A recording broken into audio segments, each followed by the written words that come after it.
The Fed signals that more interest rate hikes are coming. Federal Reserve Jerome Powell spoke with a steely resolve today for the Fed's determination to continue to raise interest rates as long as it takes to beat inflation. Searing UK inflation is driving the pound near a 37-year low.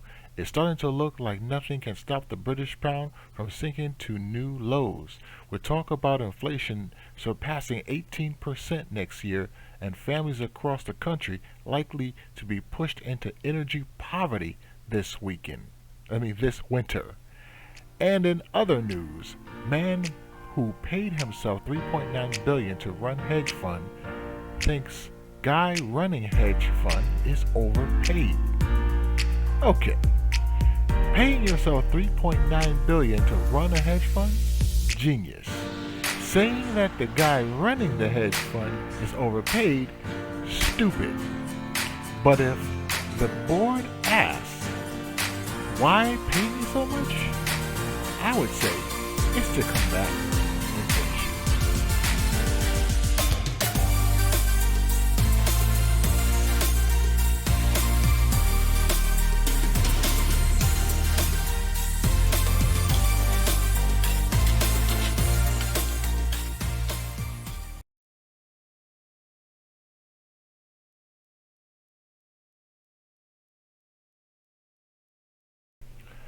Hello ForexMilitia, this is Parseval and we are going to go over the calendar week of the 29th to the 2nd, and we basically have the calendar from last week. And like I said last week, it wasn't a lot of big news. It was PMI news, the purchasing managers index, and basically it looks like some of them are pulling back. But then we have Jackson Hole and Fed Chair Powell speaking, and the GDP that came in for the U.S. a little bit lower than expected, less negative. Okay, so that came in, and on Friday when Powell basically spoke and he said that they were going to continue to raise rates to combat inflation, the U.S. market tanked more than 1,000 points. Okay, so coming up this week, we have Euro news, German PMI, we have the consumer confidence, the job opening. We have the ADP on Wednesday, foreshadowing the NFP, which is coming in on Friday.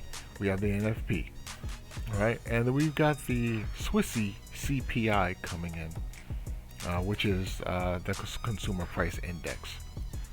Okay, so there's not a lot of news next week, but the big news is what the Fed will be watching is the jobs report, and then probably the following week after that we'll have the CPI and the rate decision. Okay, so let's get over to the charts and see exactly what we can see. And starting over here on the dollar, we basically have the dollar in a rally, and with the dollar in a rally, that means that other currencies will basically be falling. Okay, so I'm going to continue to see the COT has this going long, and as you can see, it is being supported by this trend line, which is continuing to rise. On the US 30, this is very interesting. It basically went up to this 50 and the top of this wedge, and it hit that, and then 1,000-point drop coming in from the Dow Jones. So that looks like it's signaling that it's going to retest the lows in June over here. So I am actually, and the COT has this short. This rally that actually happened was, I would say, a relief rally. But there are new lows that are coming in because of the rate hikes and the possibility that there is no recession right now. I mean, everybody's saying that, but with the strong, if this jobs report comes in strong, I once again would say we are not in a recession, because you can't have high hiring going on in a recession. People get laid off. Okay, I said that before, but I'll say it again. Okay, on gold. Basically, it hit this area right here. This is an order block zone. It went up into there, and we've got a huge rejection from that area, which basically is now going to try to hit the new lows. Okay, this really is in a range right here, but it's going to fall back down into this area. This would be a take profit area, and then anything below that would be just gravy. So it says that that gold is long, but this setup is saying that this is short. So there's a little bit of biased. The non-commercials are continuing to call gold to be long, but the setup is saying short. On Bitcoin, we basically have this going short also. Now, the non-commercials are positioning themselves long, which is very interesting. Right now, this chart is active.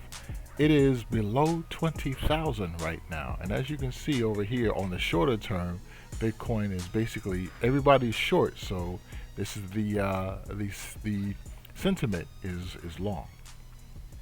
On oil is long, and it looks like it just bounced off of here.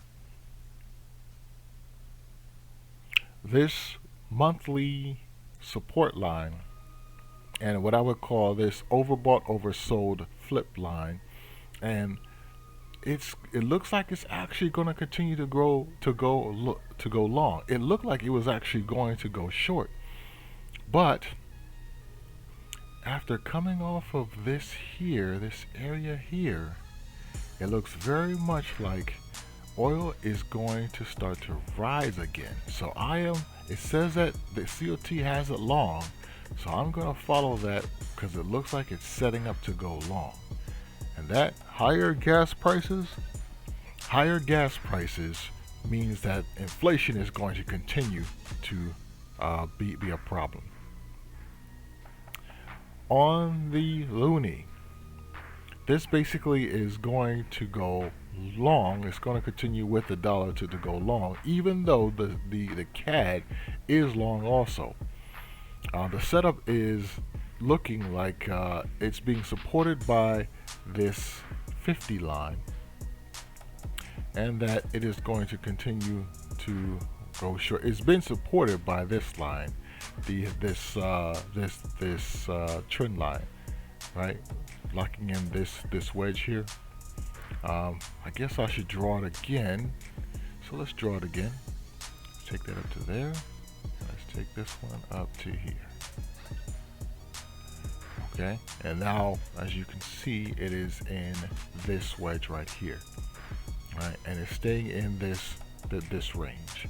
So I am going to be long the loonie for this week, and the euro continues to fall. It dropped through parity, and now it is continuing to fall down to, and I have a 97.9750 as a support line where it could possibly rally from. And on the pound is continuing to fall, and on this one I have a low of 1.15, and that is the low. Now it can actually go shorter. The COT is basically short, but I believe that would be a line that it would find some support and then possibly rally from. And With that, I will say, if you like this content, please leave a comment, subscribe, and hit the bell to be notified of new videos that I post. I post a video for the Trade Miner picks of the week on Wednesday. Please check that out. And knowledge is power. Be power hungry and power to the people. And so this is Parsival, ForexMilitia, signing out.